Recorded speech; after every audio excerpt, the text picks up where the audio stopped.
Some leaders ruled with genius, others with pure chaos. History is filled with rulers so strange, so unpredictable, it's hard to believe their stories are real. From emperors who crowned their horses to kings who battled the sea, their minds shaped empires in the most bizarre ways. So, dim the lights, get cozy, and drift with me through the tales of history's strangest leaders. You're watching Drift Theory, where curiosity meets calm. If you enjoy this journey, subscribe, and let's keep exploring together. Caligula appointed his horse as consul? In the quiet corners of history's grand tapestry, there are threads so peculiar they shimmer with a light of their own. Consider, if you will, the enigmatic tale of Gaius Julius Caesar Augustus Germanicus, known to us through the veils of time as Caligula, the third emperor of Rome. It is said that in a gesture as puzzling as it is emblematic of his reign, Caligula appointed his beloved horse, Incitatus, as consul. Imagine, for a moment, the grandeur of ancient Rome, its columns stretching skyward, its forums bustling with the hum of politics and power.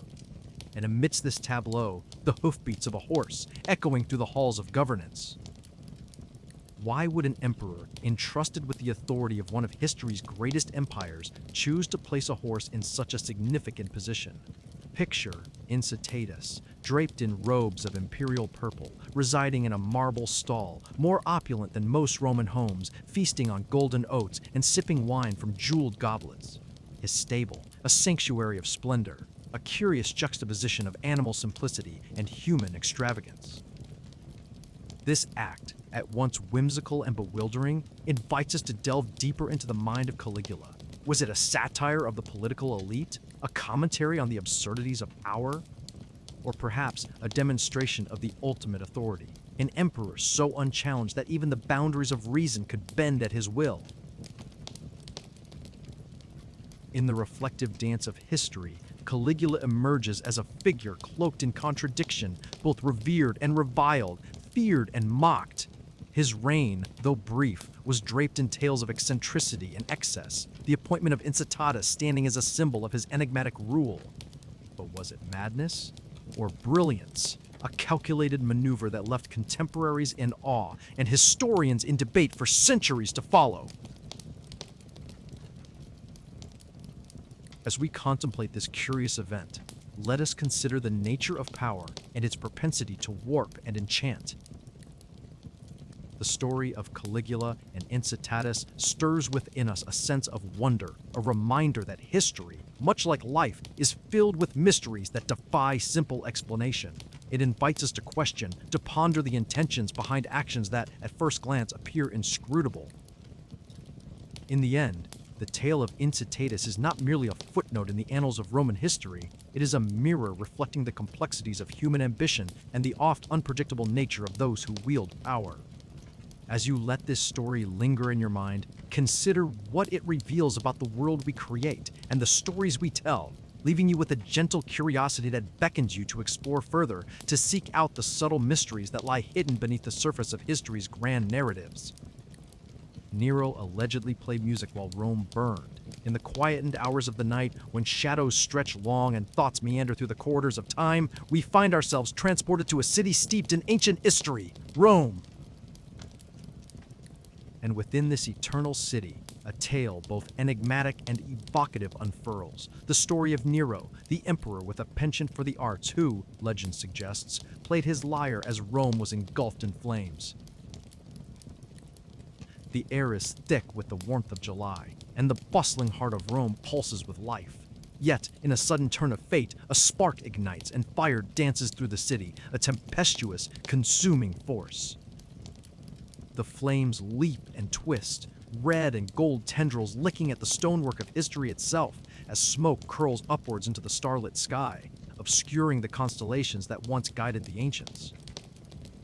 In this moment of chaos and calamity, amid the cries of citizens and the eerie symphony of crackling wood and collapsing structures, the image of Nero emerges, serene, detached, with lyre in hand.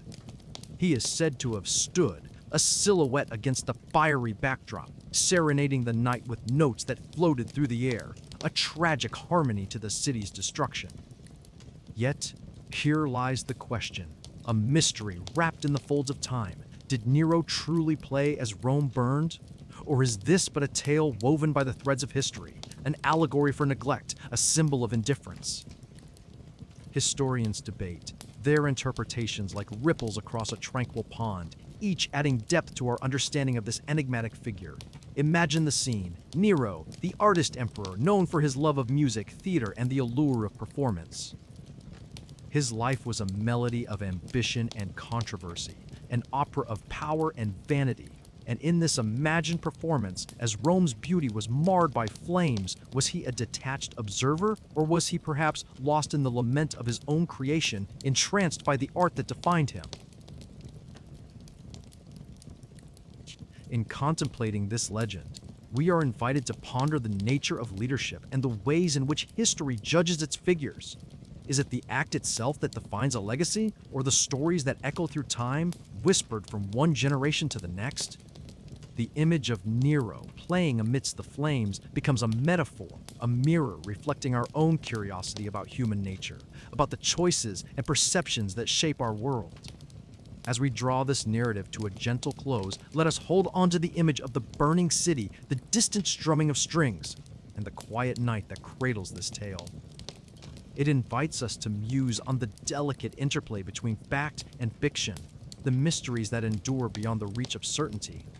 Thus, we linger in reflection, enveloped by the warm embrace of history's stories, ever reminded that within the myths and legends of the past lies a labyrinth of wonder, just waiting to be explored. And so, with our imaginations ablaze, we continue this journey through time, ever curious, ever inspired by the subtle mysteries of the world. Ivan the Terrible executed his own son. In the soft whisper of history's pages, there lingers a tale woven with shadows and intrigue, a tale of a Tsar and his son entwined forever in the fabric of Russia's past. Ivan Vasilyevich, known to the ages as Ivan the Terrible, ruled with a fervor and a ferocity that etched his name into the annals of both power and cruelty. Yet, among the many stories that swirl around him like mist upon ancient battlements, one stands out, a moment of tragedy, a moment of profound personal darkness. It is the story of how Ivan the Terrible executed his own son. Imagine, if you will, the grandeur of the Kremlin on a cold November day in 1581. The air, crisp and biting, wraps around you as your eyes drift over the towering spires and gilded domes, their golden tips piercing the pale, endless sky. Within those ancient walls, echoes of footsteps reverberate through the grand halls, mingling with the faint crackle of fires that keep the chill at bay. Here, power resides, cloaked in the grandeur of opulence and the weight of unimaginable decisions. In the shadows of this place, a father and son stand facing each other, two figures bound by the same bloodline, yet divided by a chasm of misunderstanding and suspicion. Ivan, cloaked in his regal furs, his eyes sharp and penetrating, bears the visage of a man who has weathered the storms of rule, each decision leaving its mark upon his soul. Across from him, his son, Ivan Ivanovich, stands, a young prince with aspirations and dreams that clash against the hardened reality of his father's reign. The air grows thick with tension, the unsaid words hanging heavy between them, like the dust mote suspended in a shaft of winter light. Their conversation, fraught with emotion, spirals into an argument, each word wielded like a blade, sharp and cutting. It is a moment of profound vulnerability, a collision of wills within the fortress of the mighty. In a fit of rage, the Tsar, his judgment clouded by anger and fear of betrayal, raises his scepter, a symbol of his rule, now an instrument of irreversible fate. The reality of what has transpired settles like a shroud, an act so final that it reverberates through the very core of Ivan's being. The weight of his actions, the irrevocable breach of a father-son bond, echoes through history, a haunting reminder of the fragility of human temperament and the heavy price of power. And so, dear listener, as we wander through the corridors of time, let us ponder the complexities of this tale. What drives a ruler to such extremes? What fears and passions twist a father's love into an act of profound despair? Ivan the Terrible's legacy is one of contrasts, great achievements shadowed by deep, personal failures. His story invites us to reflect on the intricate dance between power and vulnerability, love and loss. In the quiet moments of our own lives, amidst our own tangled webs of relationships and ambitions, we are gently reminded that history is not just a tapestry of events, but also a mirror, reflecting the eternal truths of the human condition. As we leave this moment behind, let us carry with us the curiosity and wonder that history ignites, forever seeking to uncover the layers of mystery that lie beneath the surface of our shared past. And in doing so, may we find a deeper understanding of ourselves and the enduring nature of the stories we tell. Commodus fought as a gladiator in the arena, in the hushed whispers of history, where shadows dance along the columns of ancient arenas, there exists a tale both curious and captivating. Picture, if you will, the vast expanse of the Roman Colosseum, where the sun spills generously over the sand, illuminating the stage set for spectacle. Amidst the roar of anticipation, a figure emerges, not a gladiator of common birth, but an emperor draped in the weight of imperial power and adorned with the armor of warriors. This is Commodus, the Roman emperor who dared to step into the arena.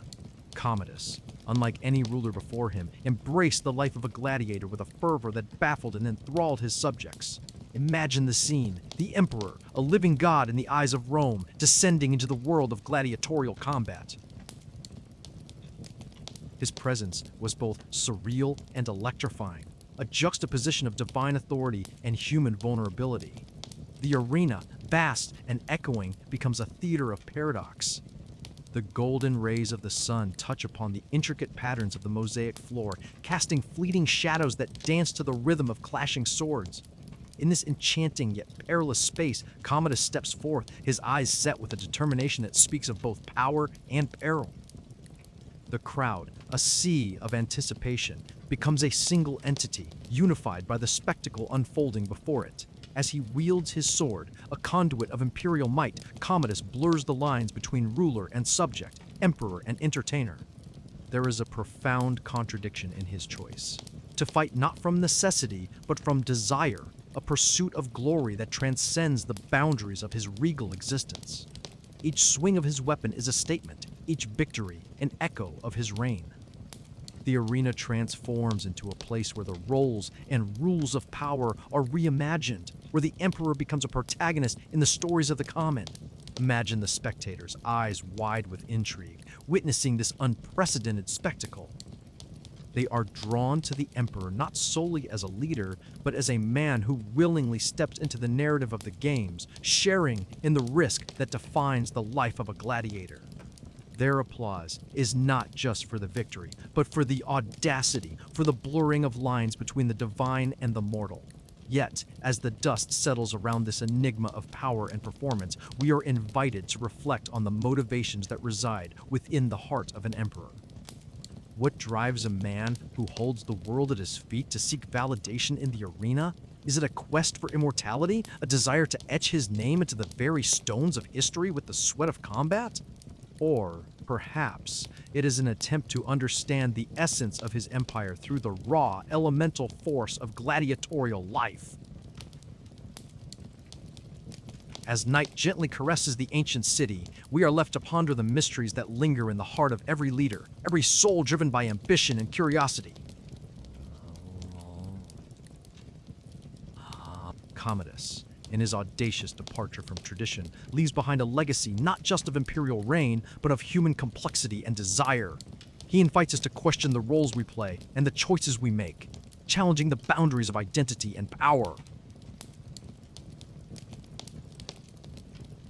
And so we are left, in the quietude of reflection, to consider the stories that shape our understanding of history, the echoes of an emperor who danced with destiny in the arena, forever a part of the enigmatic tapestry of time. Qin Shi Huang burned books to control thought. In the quiet embrace of history's pages, where time flows like a gentle river, we encounter a moment both beguiling and profound, a moment when words, those delicate vessels of thought and knowledge, faced the flickering dance of flame. Picture, if you will, the ancient land of China, where the whispers of wisdom and the echoes of the past converged under the reign of Qin Shi Huang, the first emperor of a unified China. It was a time of astonishing ambition, when an empire was forged through the strength of will and the steadfastness of purpose. Yet, beneath the grandeur and the sprawling expanse of the emperor's vision lay a desire as ancient as the stars themselves, the desire to shape thought, to mold the very essence of human understanding. With a gaze that swept across the realm, Qin Shi Huang beheld the myriad scrolls and books that populated his empire, repositories of ideas, philosophies, and histories that spanned centuries. These were not merely words on parchment. They were the spirit of the people, the collective memory of countless generations. Imagine, if you will, the emperor's hand, steady and deliberate, as it issued the decree that would ignite the pages of antiquity. The order was to gather these volumes, these treasures of the mind, and consign them to the cleansing fire. The crackling of parchment, the curling of ink, the vivid dance of flames. All were instruments in a symphony of control, a bid to unify thought and silence the cacophony of dissent. This act, known in history as the burning of books, was a gesture both profound and paradoxical. For in seeking to quench the diverse voices of his people, the emperor sought not just to erase the past, but to craft a singular narrative, a tapestry of thought woven with a single thread of state ideology. It was an attempt to sculpt a future unmarred by the complexities of differing beliefs, to cast a shadow where once there had been light. Yet, as we drift upon the currents of reflection, we are reminded that ideas, like seeds carried upon the wind, have a resilience that defies the confines of time and space. Though the flames consumed, they could not obliterate the spirit of curiosity and the unyielding quest for understanding that is the birthright of humankind. For even in the heart of darkness, the embers of thought smoldered, waiting to be rekindled by those bold enough to dream. And so, dear listener, as we stand at the intersection of past and present, let us ponder the enigmatic nature of power and the indomitable spirit of knowledge. Let us gaze into the vast tapestry of our own times, where ideas continue to shape and reshape the world with every passing moment. In this gentle twilight of contemplation, may you find inspiration to seek, to question, and to cherish the wonders of the human mind. A boundless frontier of discovery, where every thought is a star and every word a universe unto itself. Charles VIII believed he was made of glass. In the quiet corridors of medieval history, there lingers the enigmatic tale of a king who believed he was made of glass. Charles VIII of France, a ruler whose life was cradled between the realms of reality and illusion, walked a delicate line that blurred the edges of the tangible world. Imagine, if you will, a monarch seated upon a throne, draped in the finery of his time, yet gripped by an unyielding fear that a single misstep could shatter him into 1,000 fragile shards. This peculiar affliction, known as the glass delusion, painted a vivid tapestry of the mind's intricate landscape. It was a conviction so profound that it colored every interaction, each decision, and every breath he took. The court, a place of grandeur and pageantry, was transformed into a cautious dance of careful movements as courtiers whispered and tiptoed around their vulnerable king. Picture Charles, his expression one of constant vigilance, eyes scanning for potential dangers that could disrupt his delicate existence. His robes, perhaps, chosen not just for their royal splendor, but for their ability to cushion and protect. His world was one where the solid world felt ephemeral, a place where imagination and fear seamlessly intertwined. As we explore this curious chapter, we are invited to ponder the depths of human perception. What does it mean to be made of glass? To possess an inner fragility that dictates an outward life of caution and solitude? It is a reflection, perhaps, of the human condition itself, where strength and vulnerability coexist, where the mind's landscape is as varied and vast as any kingdom. The notion of being glass-like evokes an image of translucence, a quality that allows light to pass through but also reveals the cracks and imperfections beneath. It speaks to the delicate balance of power and fragility, a duality that resonates beyond the walls of Charles's court and echoes through the halls of our own lives. reflect on the idea that within each of us lies a similar contrast, a strong exterior that shields a more delicate interior. We are, in many ways, both resilient and breakable. Our lives a dance of protection and exposure, much like Charles's own precarious reign. As we draw this contemplation to a gentle close, let us carry with us the image of a king who, despite his fears, continued to rule, to live, and to imprint his story upon the tapestry of history. His belief in his own fragility, while extraordinary, reminds us of the power of the mind to shape our reality. It is a testament to the mysteries of human perception and the enduring allure of the stories we tell ourselves. In this light, the tale of Charles VIII becomes more than a historical curiosity.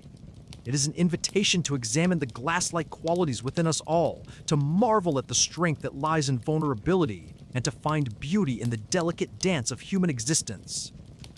Vlad, the Impaler, used fear as his weapon. In the hushed tones of ancient tales, whispered across the ages, we find the curious figure of Vlad the Impaler, a man whose very name conjures shadows and echoes of bygone fears. As the moon casts its gentle glow across the Carpathian landscape, we are invited to journey through the labyrinth of history, where fear itself was wielded like a sharpened blade. It is said that Vlad the Impaler harnessed fear as his weapon, a tool more potent than any sword. Picture, if you will, a realm where the whispers of the wind carry stories of his reign, a time when the very essence of terror was sculpted by deliberate design. Imagine the dense forests of Wallachia, their ancient trees standing sentinel, bearing silent witness to the unfolding of one man's enigmatic strategy. Vlad, a ruler of precision, understood the art of psychological warfare in its most elemental form. He knew that power lay not just in physical might, but in the shadows that lurked in the minds of men. The specter of his fearsome reputation stretched far beyond the boundaries of his realm, drifting on the currents of human imagination, touching hearts with an icy hand. As we wander through this tapestry of history, let us pause to envision the vivid scenes that Vlad crafted in meticulous detail. Imagine the imposing silhouette of his castle, perched high upon a rocky crag, overlooking a valley where silence was often pierced by the cries of those caught in his web of fear. It was a landscape where no enemy dared tread lightly, for the land itself seemed to pulse with the legacy of his calculated terror. Was it a defense against the encroaching armies that threatened his domain, or perhaps a reflection of the fears that gnawed at his own heart? Here, in the quiet spaces between history's pages, we find fertile ground for reflection and discovery. Consider, too, the dual nature of fear, a force that can paralyze yet also propel. In Vlad's hands, it became a powerful tool of control, yet for those who lived under his shadow, it was a reminder of the fragility of their existence. Were they merely pawns in a larger narrative, or participants in a complex dance of power and survival? As we draw this narrative to a gentle close, let us linger in the imagination, where the line between legend and reality blurs in the soft light of contemplation. Vlad the Impaler's legacy is one of paradox and intrigue, a testament to the profound influence of fear, a force that shapes destinies and transcends time. And as we bid farewell to this chapter of history, let us carry with us the knowledge that fear, in all its forms, holds an enduring place in the story of human experience. It is a reminder of our capacity to confront the unknown, to shape it, and to find meaning within the shadows.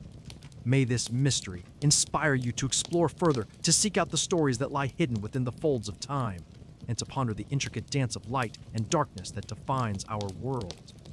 Rasputin influenced Russian royalty mystically. In the dimly lit corridors of Russian history, where shadows dance with the flickering glow of candlelight, there resides a figure whose presence was as enigmatic as it was profound. His name was Grigory Rasputin, a man shrouded in mystery and intrigue who walked the delicate line between myth and reality. Born in a small Siberian village, Rasputin's journey to the heights of Russian royalty is a tale woven with threads of mysticism and enigma. Imagine, if you will, the grandeur of the Russian imperial court, a place where opulence met tradition and whispers of ancient wisdom echoed through gilded halls. It was here, Amidst the opulence, that Rasputin cast his spell, a presence that seemed both out of place and yet perfectly aligned with the tapestry of the times. His influence over the royal family, particularly over Tsarina Alexandra, was like the gentle sway of a pendulum, subtle yet undeniable. How did this man, with his piercing gaze and unkempt beard, captivate the hearts and minds of those who held the reins of a vast empire? Some say it was his commanding presence, others, his deep, soulful eyes that seemed to peer into the very essence of one's being. But perhaps the true source of his influence lay in his mysticism, an aura that wrapped around him like a cloak, leaving those in his presence both in awe and at ease. Rasputin's mysticism was not merely performative, it was a deep well of spiritual authority that seemed to draw from the ancient rivers of Russian folklore and belief. To the royal family, particularly the ailing Tsarevich Alexei, Rasputin was more than a man. He was a beacon of hope, a healer whose touch brought comfort and peace. The Tsarina, in her desperation to save her son, found solace in Rasputin's assurances, his presence a balm to her troubled mind. Picture the scene, candlelit rooms where Rasputin's low, melodic voice wove a tapestry of comfort. His words, spoken softly, seemed to carry the weight of ages, resonating with an inexplicable power. It was as if he tapped into an ancient wisdom, a mystical knowledge that transcended the tangible, luring the listener into a world where the mystical and the mundane intertwined. Yet, as with all figures of mystery, Rasputin's influence was a double-edged sword. To some, he was a saint, a man touched by God. To others, he was a charlatan, a menace whose sway over the royal family was a dangerous dance with destiny. In the quiet moments of reflection, the question lingers: was Rasputin's mystic influence a gift or a curse? As we drift through the annals of history, the story of Rasputin continues to whisper its secrets. His life and influence remain a testament to the power of belief, the allure of the unknown, and the mysteries that lie within the human soul. In contemplating Rasputin, we are invited to ponder the delicate balance between faith and reason, the tangible and the ethereal. And so, dear listener, as you reflect on the tale of Rasputin, consider the subtle mysteries that weave through the fabric of our own lives. In the stillness of night, let us be inspired by the wonder of the unknown and the endless possibilities that lie just beyond the veil of understanding. The world, after all, is a place filled with mysteries waiting to be discovered, stories eager to be told, and truths that linger just out of reach, inviting us to explore, imagine, and dream. Henry VIII married 6 times for power and desire. In the gentle hush of history's vast corridors, amidst the soft rustle of ancient tapestries, we find ourselves drawn to a figure whose life was a tapestry of its own. Henry VIII, the infamous Tudor king. Imagine, if you will, the regal courts of England, where power and desire swirled in a delicate dance, as intricate as the gowns of silk and velvet sweeping across the polished floors. It was here, under the glow of candlelight and the whisper of courtly intrigue, that Henry VIII embarked on a journey of marriages, 6 in total, each a reflection of his insatiable quest for both dominion and desire. Picture the young Henry, vibrant and full of promise, ascending to the throne with an eye towards forging an indelible legacy. Here begins our journey into the enigmatic realm of matrimony, where each union was a calculated step in the grand chess game of European politics. Yet, beneath the strategic alliances, there thrummed a pulse of personal longing, a king's yearning not just for heirs, but for companionship, love, and fulfillment. Let us wander through the gallery of his queens, each a portrait etched with stories and secrets. First, there was Catherine of Aragon, Spanish princess and first wife, a marriage born of diplomacy and loyalty, yet ending in the shadows of annulment. As you envision their court, vibrant with the colors of Spain and England entwined, consider the weight of a crown heavy with expectation, an heir, a son, a legacy seemingly just out of grasp. Then, in the flickering candlelight, emerges Anne Boleyn, enigmatic and captivating, her presence a spark that ignited a king's passion and a nation's upheaval. Her allure seemed to promise a new dawn, yet it was one that faded all too swiftly into the cold stone of a scaffold.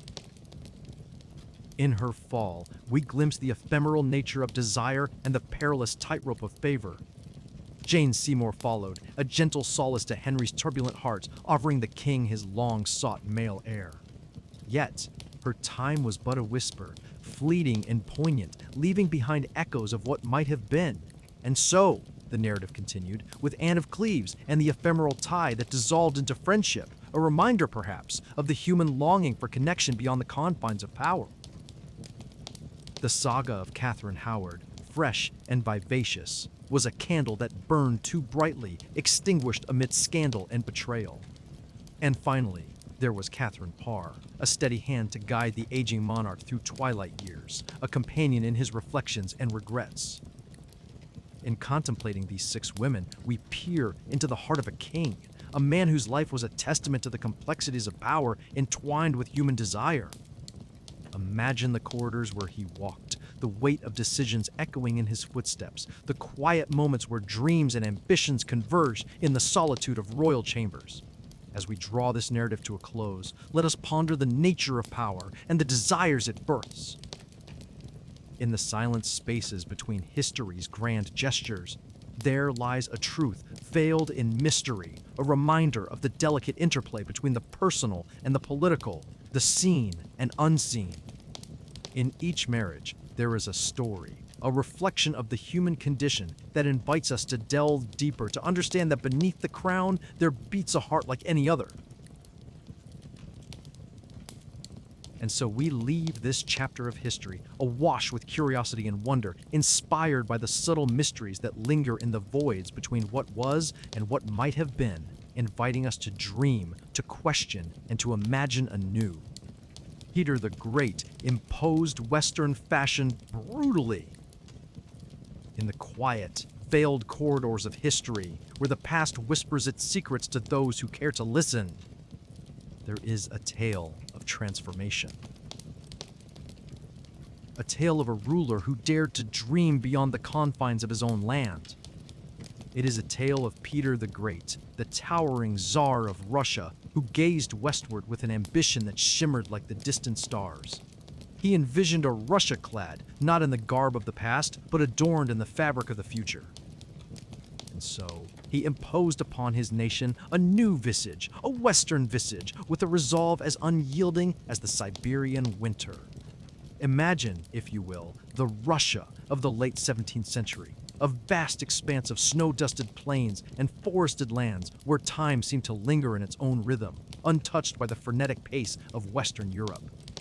The court of Moscow was a world of rich, flowing robes and bearded faces, each beard a symbol, a statement of identity and tradition.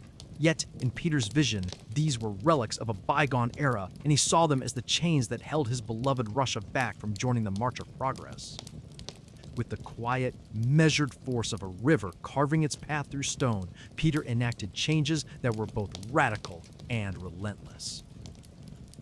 He issued decrees that mandated the removal of the traditional beards, those cherished symbols of Russian identity, and demanded that his subjects adopt the clean-shaven faces and tailored attire of the West. Picture, if you can, the streets of Moscow and Petersburg, a kaleidoscope of colors and textures, as silks and satins, lace and linen began to replace the heavy caftans of old. Men who had once walked with the weight of history upon their shoulders now found themselves stepping into a new world, one where the West's sartorial elegance was both a promise and a command. The resistance was palpable, as many clung to their beards as one would cling to a lifeline in a storm. But Peter, with his towering presence and relentless vision, was a force of nature. He would not be deterred, for he believed that the soul of a nation could be reshaped, much like the very fabric of its garments. Let us pause and ponder the profound implications of Peter's decree. It was more than a simple change of attire. It was a gateway to a broader cultural metamorphosis, a symbolic gesture towards the modernization and westernization of an entire nation. It was, in essence, an invitation to step into a new era, to embrace the unknown with open arms, to transform not merely in appearance but in spirit. As we reflect on this intriguing chapter of history, we might wonder, what is the power of a single vision to shape the destiny of a people? How does the echo of a leader's will ripple through the tapestry of time, altering the very fabric of society?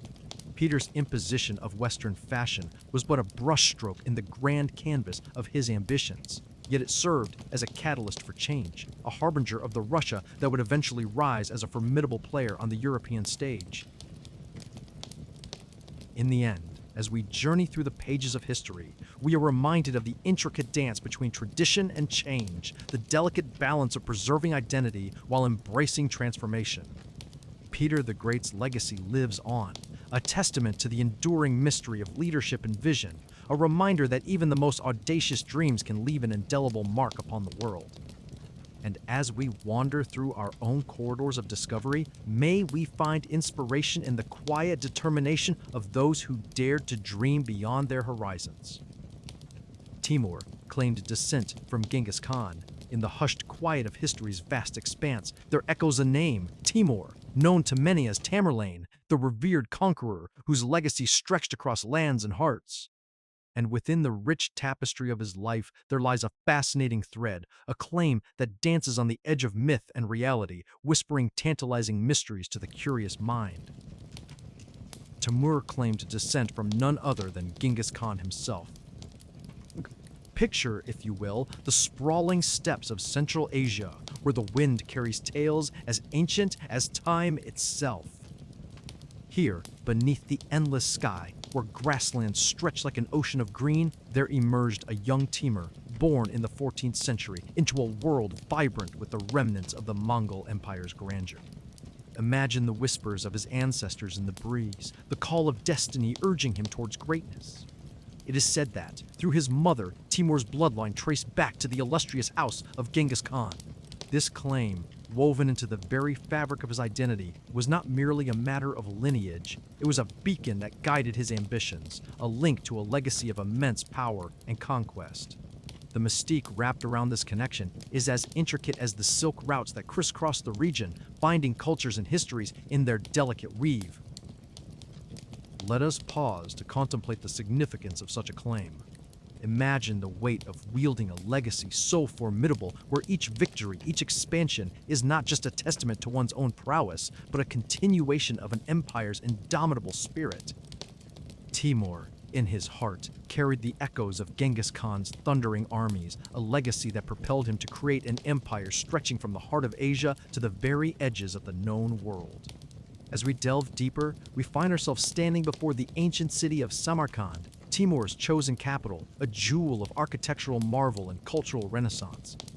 Envision its vibrant markets and towering minarets, a testament to Timur's dream of a legacy that rivaled, if not surpassed, that of his purported ancestor. Here, amidst the splendor, the past and present intertwined, breathing life into the legend of his claimed descent. Yet, with each historical claim comes a shadow of doubt, a dance between fact and fable. Scholars ponder the authenticity of Timur's lineage, questioning the motives behind such a declaration. Was it a strategic maneuver designed to legitimize his rule and unify his followers under a common ancestral banner? Or was it a deeply held belief, a truth known only to Timur himself, whispered by the ages into his very soul? As we stroll through these musings, we are reminded of the power of legacy and belief. In a world where stories become the very bedrock of identity, Timur's claim invites us to ponder the nature of greatness and the threads that bind past to present. It beckons us to look beyond mere ancestry, to the dreams and aspirations that shape empires and echo through eternity. And so, as we drift gently from this meditation, let us carry with us the delicate intrigue of Timur's claim, a reminder of the mysteries that linger in the annals of history, waiting patiently for those who dare to listen. In the quiet of night, let the tale of Timur and his legendary descent inspire you to seek out the hidden stories that weave the rich tapestry of our shared human legacy, inviting endless exploration and wonder. Emperor Norton declared himself ruler of the USA in the peaceful glow of a distant past, illuminated by the gentle flickering of gas lamps and the soft murmur of horse-drawn carriages. There exists a tale, a curious whisper from history that beckons us with a peculiar charm. It speaks of brilliance wrapped in eccentricity, of a man known as Emperor Norton, who, in a city that embraced the unconventional, declared himself the ruler of the United States. Imagine, if you will, the bustling streets of San Francisco in the mid-1800s, a city brimming with gold fever and the hopeful dreams of countless souls. Amidst this vibrant tapestry of ambition and transformation walked Joshua Abraham Norton, a man whose journey from a hopeful immigrant to self-proclaimed emperor was as enigmatic as the city's ever-changing fog. In 1859, Norton, once a wealthy businessman, found himself in the clutches of financial ruin. Yet from the ashes of his misfortune he rose, not as a man defeated, but as Emperor Norton, an emperor without a kingdom, revered by his subjects nonetheless. With a flourish of regal proclamations, he cast his vision over the nation, urging for grand reforms and unity, his words echoing with a resonance that belied their whimsical origins. Pause for a moment and envision Norton, draped in a navy uniform adorned with tarnished epaulets and a beaver hat crowned with plumes. His stride was confident, his presence commanding, as he wandered the cobbled streets, inspecting the city he called his own. The people of San Francisco, those rugged pioneers and dreamers, embraced him with a knowing affection, recognizing in his eccentricity a profound reminder of the human spirit's capacity for reinvention. The newspapers of the time, those guardians of public discourse, chronicled his reign with equal parts amusement and admiration. They published his decrees, some fantastical, others surprisingly prescient. He called for the establishment of the League of Nations decades before it became reality, and his suggestion for a bridge connecting San Francisco and Oakland would eventually manifest as the Bay Bridge. Consider the depth of Norton's vision, born from a mind unshackled by convention. In his story, we find reflections of our own yearning for possibility and the courage to redefine our boundaries, however grand or modest they may be.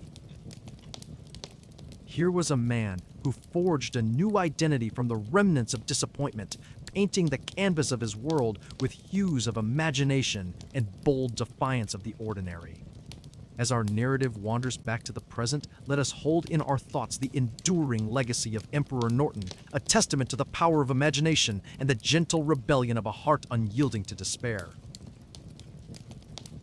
In his tale, wrapped in the shroud of mystery and myth, lies a reminder that the stories we craft and the identities we assume can transcend the limitations of our circumstances. So, as the echoes of Norton's footsteps fade into the annals of history, let us ponder the intricate dance of reality and fantasy, and how, in the quiet corners of the world, the most extraordinary tales often arise from the simplest of dreams. May we carry with us the gentle allure of curiosity and the invitation to explore beyond the edges of what we know, seeking the subtle mysteries that forever inspire and illuminate our journey. Genghis Khan's temper led to mass destruction. In the vast tapestry of human history, woven with threads of conquest and peace, few figures stand as tall and enigmatic as Genghis Khan. His very name is a reminder of the profound and indelible mark he left upon the world, a reflection of both brilliance and brutality. Tonight, under the gentle embrace of the moonlight, we embark on a journey through the mists of time to explore a particularly mysterious aspect of his legacy, the temper of Genghis Khan, a force so formidable that it occasionally led to the mass destruction of entire civilizations. Imagine standing on the windswept steppes of Central Asia, where the horizon stretches infinitely and the earth feels boundless. Here, in this cradle of vastness and potential, a young Temujin, who would later be known as Genghis Khan, began to rise, his spirit restless and unyielding. He was a man forged by hardship, by the unforgiving landscape itself, and by a world where the balance of power was as delicate as the fluttering wings of a steppe eagle. As you delve deeper into the essence of this legendary figure, picture him not merely as a warrior astride a horse, but as a complex tapestry of ambition, strategy, and emotion. It is said that his temper, like a sudden tempest rolling across the plains, could unleash a storm of destruction. Picture this tempest, not as a chaotic frenzy, but as a calculated force, a strategic tool wielded with precision and intent. In those ancient times when the Khan's fury was roused, entire cities could vanish, consumed by the flames of conquest. Palaces crumbled. Libraries were lost to the ages, and the once vibrant hum of daily life could be silenced in an instant. Yet, there was a method to this seeming madness. A grand vision that aimed to unify and elevate, transforming chaos into order. As we reflect on these events, it is essential to consider the duality of Genghis Khan's legacy. His temper, while devastating, was part of a larger narrative of transformation. It served as both a catalyst for the spread of ideas, technologies, and cultures, and as a reminder of the fragile nature of human endeavor. Now, let your mind wander across the centuries to the remnants of those lost cities, their stories buried beneath the sands of time. Can you hear the whispers of the past, lessons echoing through the corridors of history? They speak of resilience, adaptation, and the enduring spirit of humanity. Each moment of destruction bore seeds of new beginnings, fertilized by the ashes of the old. In contemplating the life and legacy of Genghis Khan, we are invited to explore the intricate dance of creation and destruction, to ponder the delicate balance of power and the enduring quest for unity amidst diversity. His story is not one of a single man, but of humanity itself, a reminder that even in the fiercest storms, there is beauty to be found in the struggle and growth that follows. As we conclude our journey tonight, under the velvet canopy of stars, let us hold on to the wonder of these tales, the mysteries they unfold, and the insights they offer. For within the remnants of history, in the spaces where light and shadow play, lie the keys to understanding not only our past, but the enduring spirit of human endeavor, ever curious, ever evolving. Louis XIV's centralized power with elaborate rituals in the quiet corridors of history, where time curls softly around the edges of forgotten pages, lies the tale of a sun-soaked realm ruled by a monarch who turned the art of governance into an elaborate dance. Picture, if you will, the gilded halls of Versailles, where the echoes of footsteps still whisper the secrets of a time when power was not merely wielded, but was performed with an elegance akin to a symphony. Here, in the heart of France, Louis XIV, the Sun King, unfurled his reign with rituals so meticulously choreographed that they became the very heartbeat of his empire. Imagine, as the dawn gently brushed the dew from the gardens of Versailles, the first light spilling through the ornate windows to awaken the king. This was no ordinary morning routine, but a carefully orchestrated ceremony known as the Lever, or the Rising. It was here, in the intimate sanctuary of his bedchamber, that Louis XIV transformed the mundane act of waking into a spectacle of awe and reverence, attended by select courtiers who clung to his every move with rapt attention. Each day, the sun rose according to his design as the king emerged from slumber, not by mere chance, but by the calculated precision of ritual. This was a world where every gesture was imbued with significance, where the turning of his gaze could bestow favor and the smallest nod could alter the fate of noble families. The palace itself became a stage, and each courtier a player in the grand production that was the king's life. Through this intricate dance, Louis XIV centralized power, drawing it ever closer to himself as gravity pulls the planets towards the sun. As day unfolded into day and year into year, the rituals flourished, each one a thread in the tapestry of his reign, weaving together a narrative of control and unity. Imagine the court assembled in perfect harmony, poised like a garden of marble statues, awaiting the king's commands during the grand lever, or perhaps then at the coucher, the evening's counterpart, where the act of retiring for the night was given the same reverence as the dawn. These rituals were more than mere routine. They were the lifeblood of a monarchy that thrived on the magnificence of its sovereign's presence. In this world of opulence, where the air itself seemed laden with elegance, Louis XIV forged a realm where the boundaries between ruler and subject blurred, where every moment was steeped in the splendor of his vision. The palace, with its glittering mirrors and towering fountains, was the epicenter of a universe revolving around the sun. Yet, within this dazzling facade lay a profound understanding of human nature, a realization that power, to endure, must be seen, must be felt, must be lived. Reflect now on the curious nature of such power, how it draws not only from authority, but from the spectacle itself. Consider the delicate balance of influence, where the weight of a crown is both a burden and a beacon. Through these rituals, Louis XIV did not merely rule. He captivated, he mesmerized, he transformed the very essence of kingship into a timeless dance of light and shadow. As you ponder the mysteries of this bygone era, let the ripples of this narrative linger in your mind, inviting reflection on the subtle art of leadership and the enduring allure of ritual. For within the pages of history, where the past remains ever alive, we find that the greatest stories are not those that are told, but those that are felt, whispered on the breath of time, echoing softly in the chambers of our collective memory. Caliph Harun al-Rashid faced court intrigues constantly. In the dim glow of history's tapestry, where tales of grandeur and intrigue are woven into the fabric of time, we find ourselves drawn to the court of Caliph Harun al-Rashid. Imagine, if you will, the luminescent corridors of the Abbasid Palace in Baghdad, where shadows dance along ornate walls adorned with the glittering jewels of an empire. It is here, amidst echoes of whispered conversations and the soft rustle of robes, that we encounter a man of immense power, but also of profound vulnerability. Caliph Harun al-Rashid, a ruler perpetually navigating the intricate web of courtly intrigue. As the benevolent shepherd of his empire, Harun al-Rashid presided over a period of remarkable cultural and scientific flourishing, yet his reign was also an era of ceaseless scheming and subtle machinations. Picture the bustling heart of his court, where advisors, poets, and scholars gathered, their voices a harmonious symphony of intellect and ambition. Within this grand mosaic, however, were threads of discord, where ambition often whispered perilously in the shadows. Consider the delicate dance of power, the artful negotiation required to maintain balance amidst a sea of ambition. Every interaction, every choice made by the caliph was a careful step along a tightrope stretched across the abyss of potential betrayal.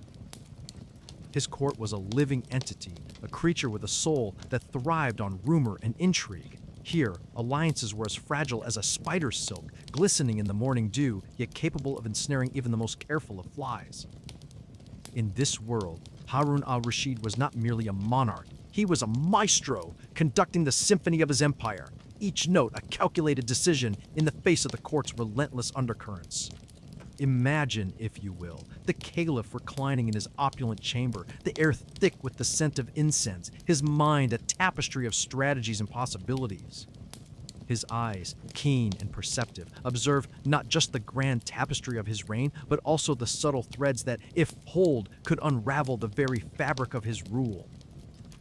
And yet, amidst these seemingly labyrinthine plots, there lay a beauty, a testament to the resilience and complexity of human nature. Harun's court was a microcosm of the vast empire, its intrigues, a reflection of the intricate dance of life itself, where each player, each soul, sought to find their place in the grand narrative. Reflect for a moment on the enigmatic dance of power and vulnerability, of control and chaos. These themes, timeless and universal, echo through the corridors of history, inviting us to ponder the delicate balance required to govern not just a realm, but the very human heart itself. As we gently close this chapter of our journey through the mysteries of the past, let us carry forward the quiet awe of discovery, the understanding that within the whispers of history lies a timeless narrative, one that invites us to explore and reflect, to imagine and wonder.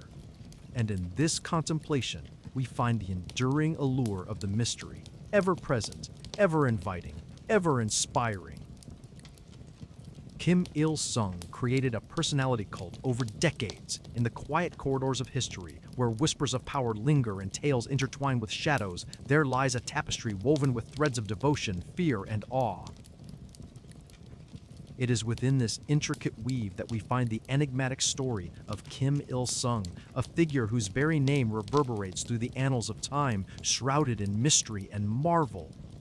Tonight, under the soft, guiding light of curiosity, we shall gently unravel the delicate filaments of his carefully cultivated persona, a persona that became the bedrock of a personality cult spanning decades. Picture, if you will, a land cloaked in a tapestry of mountains and rivers, where the seasons dance with gentle grace across the landscape. It is here, amidst the swirling mists of the Korean peninsula, that Kim Il-sung emerged as a figure of almost mythical proportions. From the earliest whispers of his name, he seemed to transcend mere leadership, ascending instead to a realm that blurred the lines between mortal and divine. Imagine a stage, vast and vibrant, set beneath a sky that seems to stretch forever.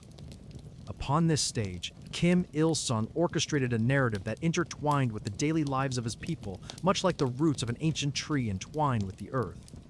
Through the lens of carefully crafted stories, he was not merely a leader, but a guiding star, a beacon of hope, whose life was recounted in tales that bordered on the fantastical.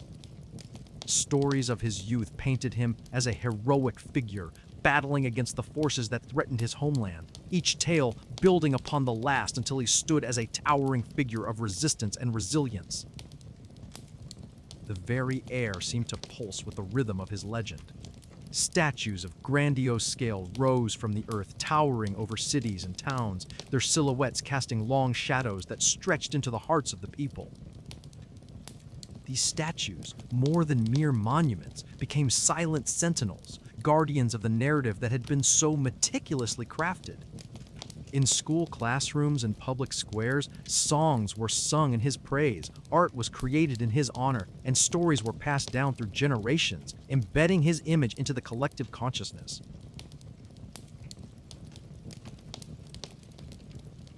As we delve deeper, let us ponder the delicate dance of perception and reality.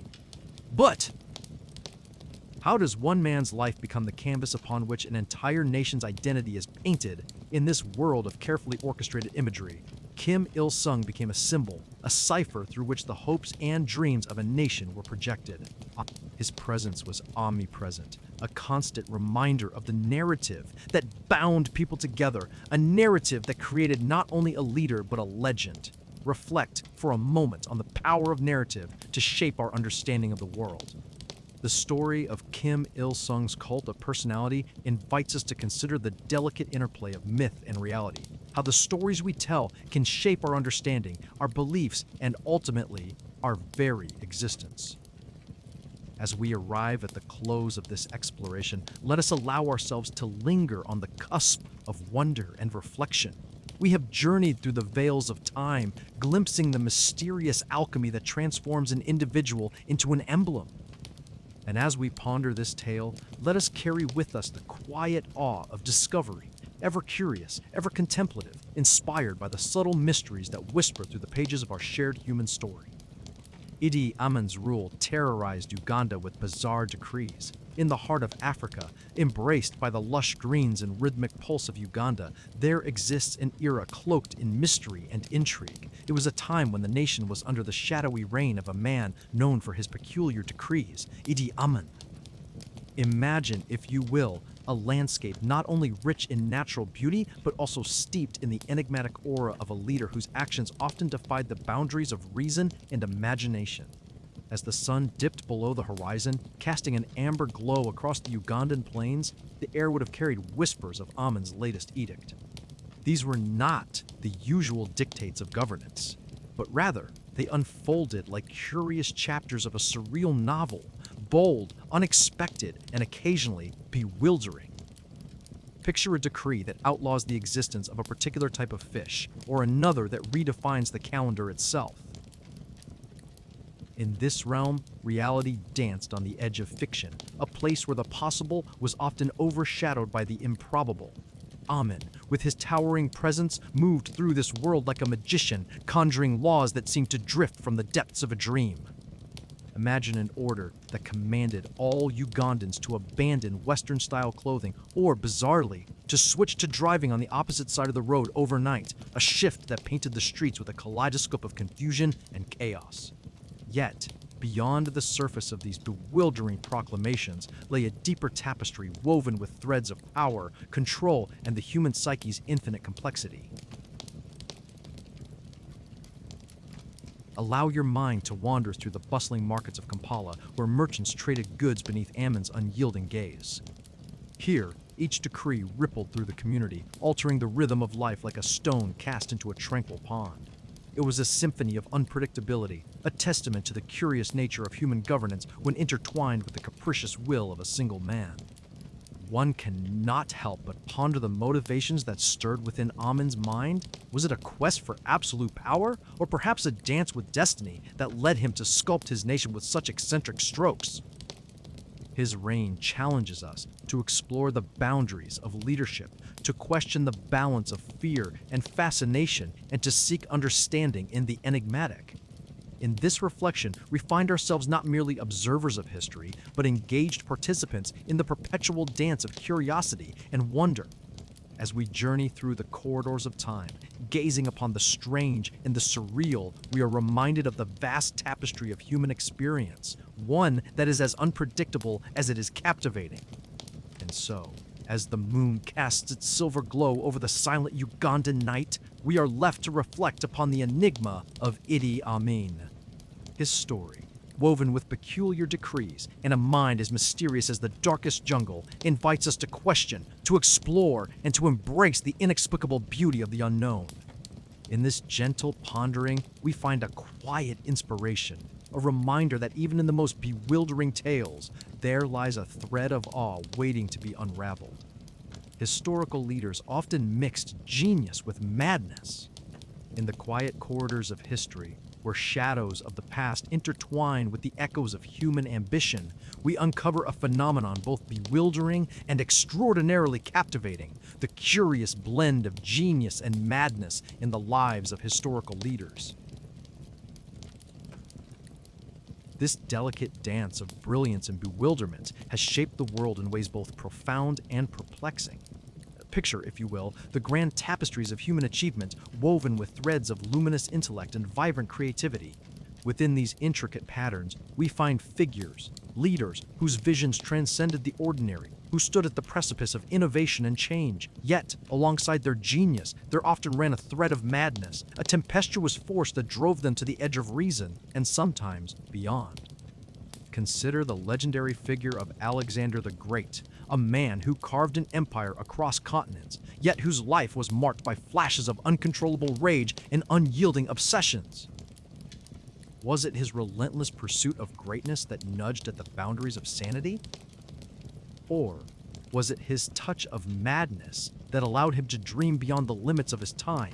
Imagine now the intricate workings of a mind like Leonardo da Vinci's, a whirlwind of ideas and inventions, swirling with visions of flying machines and anatomical wonders. Here was a genius whose notebooks brimmed with sketches that danced between the conceivable and the fantastical.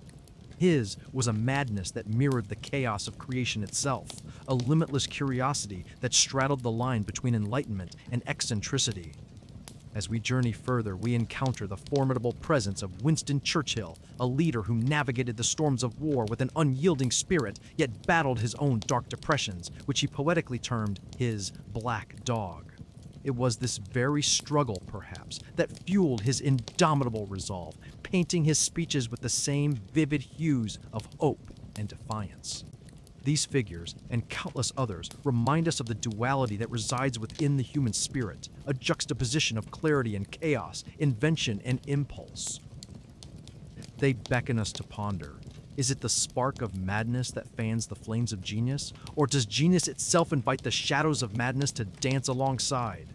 In this interplay of light and dark, we find a mirror reflecting our own complexities, our aspirations and anxieties, our potential and peril. It is a reminder that within the human experience, genius and madness are not adversaries, but rather companions, each lending depth and texture to the other. As we draw this exploration to a gentle close, let us linger on the thought that perhaps the true mystery lies not in deciphering the boundary between genius and madness, but in appreciating their delicate interplay. This dance, so rich with enigma, invites us to embrace the mysteries that define us, to honor both the light and the shadows that sculpt our paths. In this quiet contemplation, we stand inspired, awed by the tapestry of history, and ever curious, ever engaged with the subtle mysteries that weave through the fabric of our world.